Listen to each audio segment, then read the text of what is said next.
사랑하는 영락교회 지체들에게 주 안에서 평화의 인사를 전합니다. 오늘은 8월 20일 목요일입니다. 오늘의 묵상 본문은 잠언 15장 1절로 33절까지의 말씀입니다. 오늘의 본문 말씀 15장 1절부터의 말씀은 이렇게 시작합니다. 유순한 대답은 분노를 쉬게 하여도 과격한 말은 노를 격동하느니라. 유순한이라는 말은 라크라는 말인데 부드러운 말이죠. 소프트한 말, 그런 말들은 분노를 쉬게 한다. 쉬게 한다는 건 야시브라는 말인데 돌이킨다는 얘기입니다. 분노가 끓어오르다가 다시 그것이 돌이켜지는, 마음이 가라앉는 그것이 말의 힘이라는 거죠. 반면에 과격한 말은 노를 격동하느니라. 과격한 말이라는 것은 데바르 야체브라는 말인데, 야체브라고 하는 말은 상처를 준다, 고통을 준다 이런 말입니다. 고통을 주는 말, 상처를 주는 말, 그냥 말이 거칠다 이런 의미에서의 과격한 말이 아니라 사람을 이렇게 상처를 주는 그런 말들이 있죠. 그런 말은 노를 격동시킨다는 거죠. 이것은 말이라고 하는 것이 곧 영이라는 것을 말하는 거죠. 말이 곧 영이고 말을 다스리는 것, 혀를 다스리는 것, 입술을 다스리는 것이 영과 마음을 다스리는 겁니다. 그래서 마음을 다스려야 되는 거죠. 침묵이 제일 좋고, 말을 하게 되면 우리가 주에 의탁하는, 기도하는 마음으로 주님의 말을 전해야 되는 거죠. 이것이 말의 비밀입니다. 그렇지 않은 말, 상처의 말 같은 것은 우리의 마음을 격동시키는 겁니다. 4절에 보면 온순한 혀는 곧 생명나무지만 패역한 혀는 마음을 상하게 하느니라. 온순한 혀, 여기서 온순하다는 말은 라파라는 말에서 온 것인데 치유하는, 고치는 말 이런 말입니다. 이 말이 사람을 회복시키고 치유하는 힘이 있죠. 상처받고 힘든 사람에게 말 한마디가 사람을 일으켜 세우는 그런 힘이 있습니다. 왜냐하면 우리는 영이, 우리의 생명은 영이고 그 영을 다스리는, 그 영과 영이 교류하는 것, 이것이 말이기 때문이죠. 그런데 패역한 혀는, 패역한 혀라고 했는데 살라프라는 말이죠. 이것은 거짓말하는, 거짓에 모략하고 이간질시키는 그런 혀라는 뜻입니다. 그것은 마음을 상하게 하느니라. 거짓말을 하고 없는 말을 해서 누가 이랬대, 누가 너한테 이렇게 말했대, 이런 식으로 사람을, 마음을 상하게 하는. 그런데 이 말이 마음을 정말 상하게 한다는 거죠.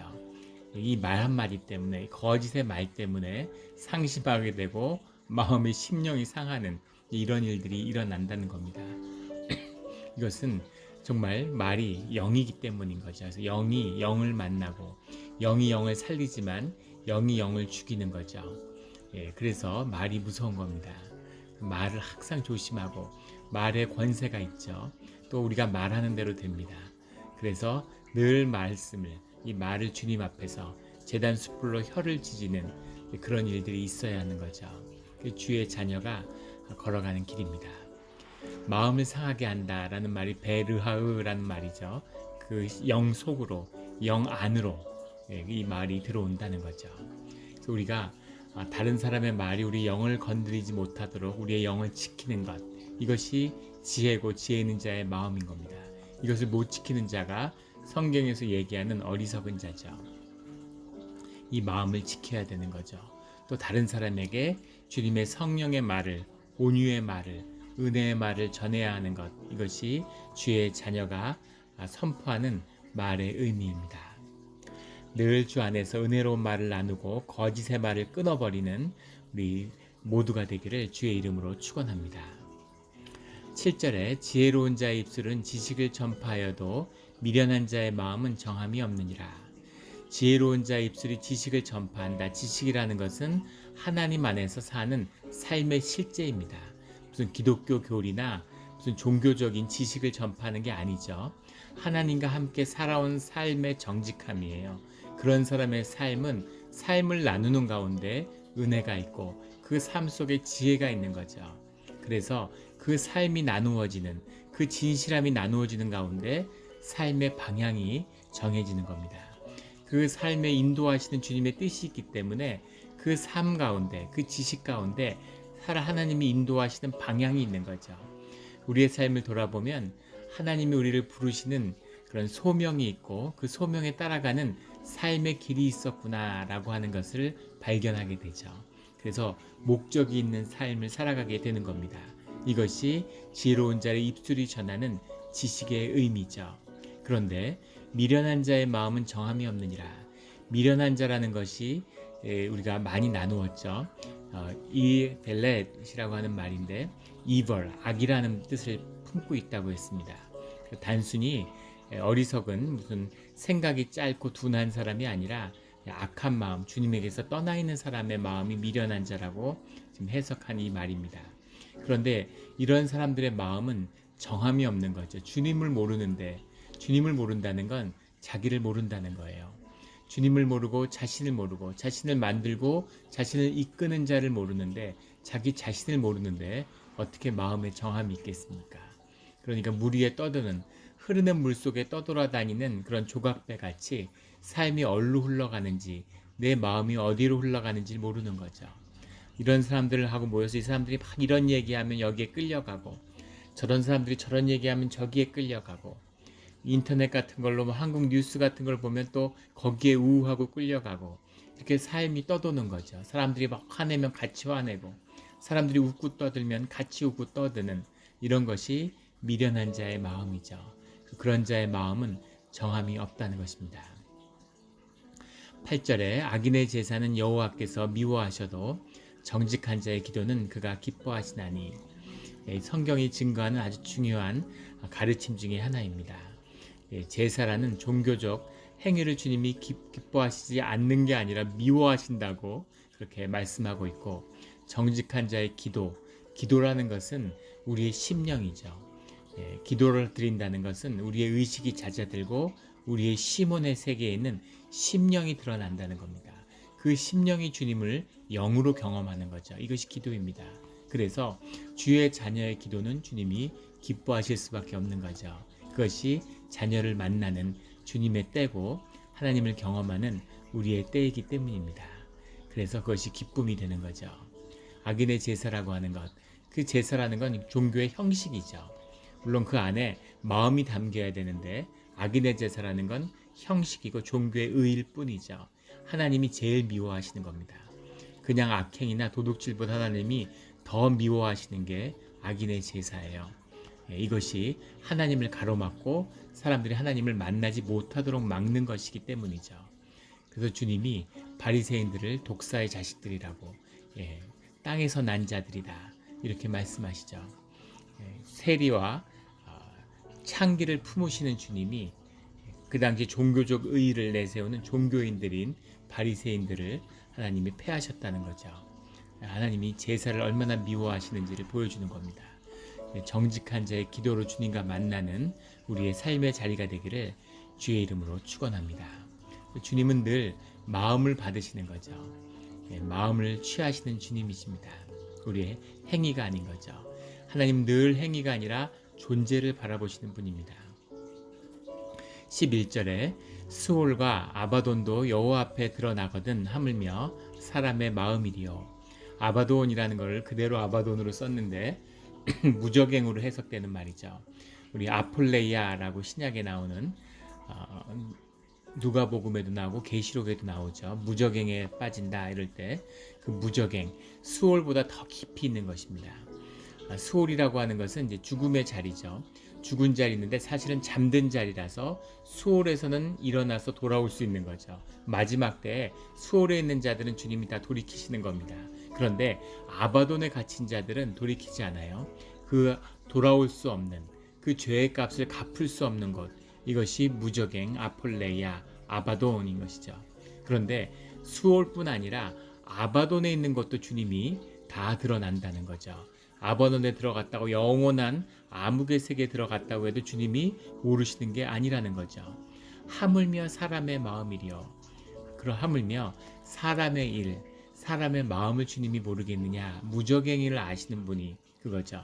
그래서 우리의 마음의 중심을 보시는 겁니다. 주님 앞에 들어지는 종교의 의로 하는 것이 아니라 내가 평생 11조 했어, 내가 평생 주의를 지켰어, 이것이 아니라 자원하는 심령으로 주님을 사모하는 마음으로 주님 앞에 정직히 서는 그 자세로 주님 앞에 나왔느냐, 이것이 중요한 것이죠. 주님이 그 마음을 받으신다는 겁니다. 부모를 만나고 싶고 부모를 좋아해서 아빠 엄마와를 찾는 그런 마음으로 찾아오는 자식의 마음을 기다리는 거지. 무슨 선물 보내고 용돈 많이 주고 이런 걸 부모가 기뻐하는 게 아닌 거죠.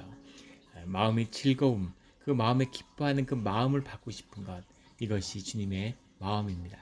그 마음을 만나는, 그 마음의 은혜를 경험하는 우리의 신앙의 자리가 되기를 주님의 이름으로 축원합니다. 15절에 고난받는 자는 그 날이라 험악하나 마음이 즐거운 자는 항상 잔치하느니라. 고난받는 자라는 말은 아니라는 말인데 가난한 자입니다. 아주 가난한 자의 삶이 어렵다는 거죠. 그렇죠, 당연히. 그런데 그 가난한 삶, 그걸 고난받는 자라고 해석했는데 그 삶에 많은 불편함과 어려움이 있겠죠. 그러나 마음이 즐거운 자, 마음 가운데 주님을 경험하며 주님과 동행하는 자들은 늘 마음에 기쁨이 있고 그래서 잔치가 벌어진다는 겁니다. 기가 막힌 표현이죠. 가나안의 혼인잔치로 주님의 사역이 시작됐고 마지막에 주님이 또 오병이어의 기적 같은 잔치회를 너희들이 먹고 배불러서 나를 찾았다. 주님을 찾아가는 길이 늘 잔치고 늘 먹는 것이 풍성한 것이죠. 그리고 마지막에도 제자들과 만찬을 나누시는 겁니다. 잔치예요. 주님이 함께 하시기 때문에 주님과 함께함으로 라이프 투게더인데 주님과 함께함으로 그것이 기쁨이 되는, 그래서 그 기쁨을 삶으로 같이 떡을 땜으로 나누는 것입니다. 이것이 우리 신약의 시대에 우리 교회가 나누어지는 예배의 본질이에요. 예배가 잔치입니다.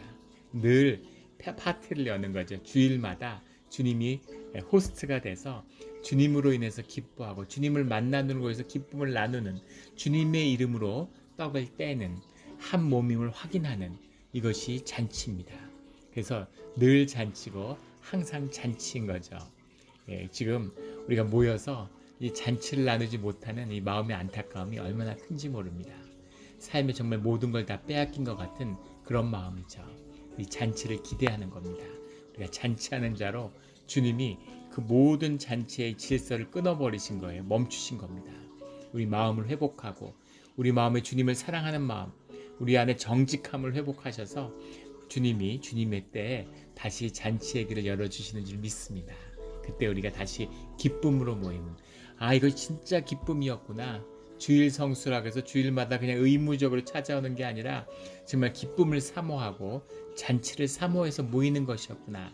이런 교회가 회복되는 이 시간이 되기를 주의 이름으로 축원합니다. 16절에 가산이 적어도 여호와를 경외하는 것이 크게 부하고 번뇌하는 것보다 나으리라. 돈이 적어도 여호와를 경외하는 것이 크게 부하면서 번뇌하는 것보다 낫다.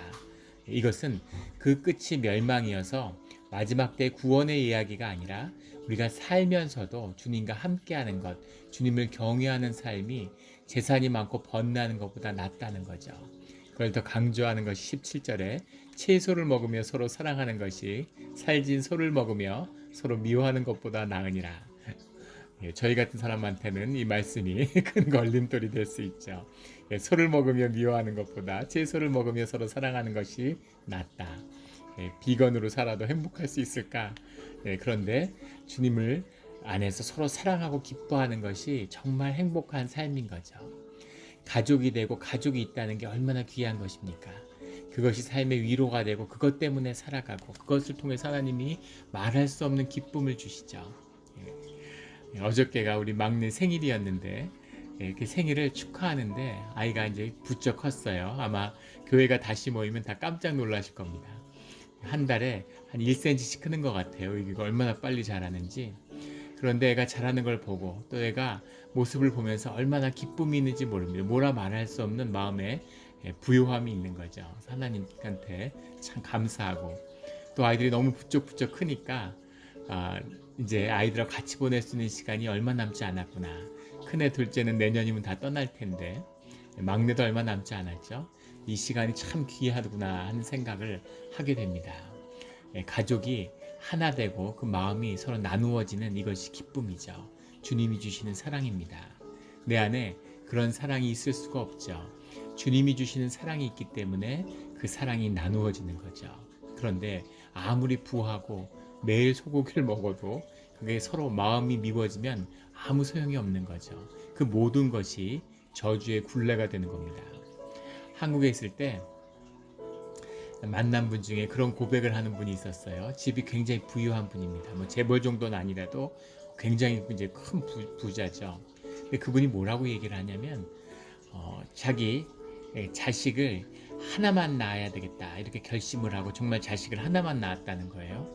근데 그 아들을 보면서 매일 그렇게 얘기한대요. 너는 형제가 없어도 좋겠다고. 예. 왜 그렇게 얘기를 하냐면 이분도 이제 아버지가 부자였던 거죠.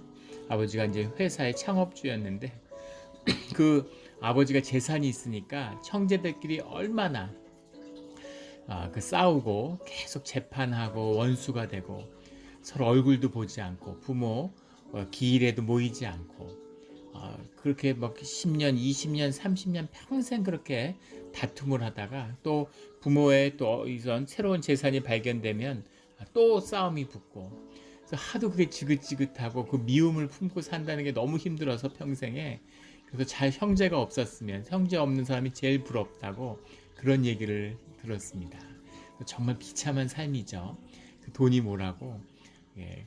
뭐 심지어 한국에서도 뭐 재벌인데 형제끼리 부모 자식끼리 막 이렇게 소송하고 싸우고 이런 것들이 뉴스에 오르내리죠. 돈이 없는 것보다 더 못한 거죠. 돈이 저주의 굴레가 된 겁니다. 그게 뭐라고 평생을 그것 때문에 서로 물고 뜯고 싸우겠어요. 예. 돈을 다스릴 능력이 전혀 없는데 돈이 주어지니까 그게 저주가 된 거죠. 비참한 삶을 살아가는 것입니다. 형제가 있다는 것이 형제가 서로 사랑하고 서로 의지가 되고 서로 나누면서 살아간다는 것이 얼마나 축복이고 귀한 것입니까? 세상에 천국을 살아가는 거죠. 우리 교회로 주님이 불러주신 것도 피 한 방울 섞여주지 않았지만 주님을 아버지가 돼서 너희가 형제 자매가 돼서 살아가라는 거죠. 그래서 교회가 하나가 되고 마음이 하나가 돼서 그 안에 사랑을 나누면 세상에 어려울 일도 없고 세상에 부러울 일도 없습니다. 정말 사는 게 천국이 되는 거죠. 정말 살아있는 교회를 경험하면 교회만 있으면 교회만 살아있으면 그러면 어디 살아서 무슨 일을 해도 천국을 사는구나 하는 걸 경험하게 되는 거죠. 제가 처음에 유학 가서 미국에서 이민교회에서 그 천국을 경험했습니다. 그리고 그 천국 가운데 주님을 영접했죠. 그래서 교회가 무엇인지를 알게 되고 교회를 살아가는 것, 교회를 이루는 것이 삶의 소망이 된 거죠. 그런데 교회 때문에 힘들고 교회에서 싸우고 형제끼리 싸우고 마귀의 이간질에 넘어가서 서로 은혜롭고 사랑을 나누라고 불렀는데 서로 미워하고 싸우며 인생을 낭비하고 인생을 저주하는 삶, 그런 삶을 살아가게 되는 거죠. 정말 주님의 주시는 이 축복을 복으로 누리는 이 귀한 것을 귀한 것으로 누리는 그런 우리 삶의 자리가 되기를 주의 이름으로 축원합니다. 20절에 지혜로운 아들은 아비를 즐겁게 하여도 미련한 자는 어미를 업신여기느니라. 어미를 업신여기는 자식이 있을 수 없죠. 그런데 실제 세상에 그런 자식들이 있다는 겁니다. 이게 정말 마귀에게 마음을 빼앗긴 자들, 악한 자들의 모습이죠. 우리가 이민사회에서 제일 안타까운 것들도 이 가족이 세대 간에 멀어지는 거예요. 문화적인 차이도 있지만 이민 와서 어려운 삶을 살면서 가정이 온전히 회복되지 못하는 그런 많은 아픔들을 보게 됩니다. 그래서 완전히 남남처럼 또 이민의 2세대들, 1.5세대들, 2세대들을 보면서 그 삶이 피어나지 못하는 걸 많이 봐요. 좋은 공부를 하고 부모의 희생 가운데 정말 좋은 직업, 좋은 공부를 했음에도 불구하고 삶이 결국 생존의 굴레를 벗어나지 못하는 그런 모습들을 보면서 안타까움을 느낍니다. 그래서 왜 그럴까? 자기의 정체성을 잃어버리기 때문인 거죠. 작아 보이고 이민 와서 힘든 삶을 살고 부모가 너무 왜소해 보이고 말도 못하고 관계도 없고 삶의 능력도 부족해 보이고 이러니까 그런 거에 눌리는 거죠. 자기를 자꾸 이제 백인들이나 이런 흔히 말하는 주류 사회라는 것과 동일시하고 싶어하고 자기 자신을 자꾸 부정하고 그런 열등감 때문에 자기 삶의 정체성을 외면하는, 부모가 대단하고 무슨 자기 민족이 대단해서가 아니라 그게 자기이기 때문에 거기에 애정을 갖고 그것을 받아들여야 되는 거죠. 그것이 삶의 중요한 아주 중요한 그런 시작입니다. 시작이죠. 그게 되지 않으면, 그것을 받아들이지 못하면, 우리 심리학에 보면 그런 말이 있죠. 내 등 뒤에 나의 모든 조상들이 서 있다고. 나와의 화해가 내 가족과의 화해고 부모와의 화해입니다. 그걸 이루지 못하는 자는 삶의 비밀을, 심령의 비밀을 전혀 풀지 못하는 거죠. 그걸 꼭 풀어야 되는 거예요. 부모와 꼭 화해를 이루어야 되는 겁니다. 부모를 꼭 만나야 되는 거죠. 그것을 하기 위해서는 주님을 만나야 되는 겁니다. 주님을 만나지 않는 자는 부모도 자기 자신도 자기 자신의 과거와도 경험과도 화해할 수 없는 것, 이것이 시몬의 비밀이죠. 그래서 부모와 어머니를 사랑하고 아버지를 자랑스럽게 여기는 자식이 되어야 자기의 삶의 길이 열리는 겁니다. 그것이 생명의 비밀이고 삶의 비밀이죠. 어머니를 사랑하고 아버지를 자랑스러워하는 이 가족의 모든 굴레가 다 축복의 통로로 바뀌는 그런 우리 삶의 자리가 되기를 주의 이름으로 축원합니다. 우리가 무슨 대단하고 뭘 성취해서 주님이 우리를 사랑하시지 않잖아요. 우리가 연약하고 안 됐고 불쌍하기 때문에 주님이 우리를 사랑하시는 겁니다.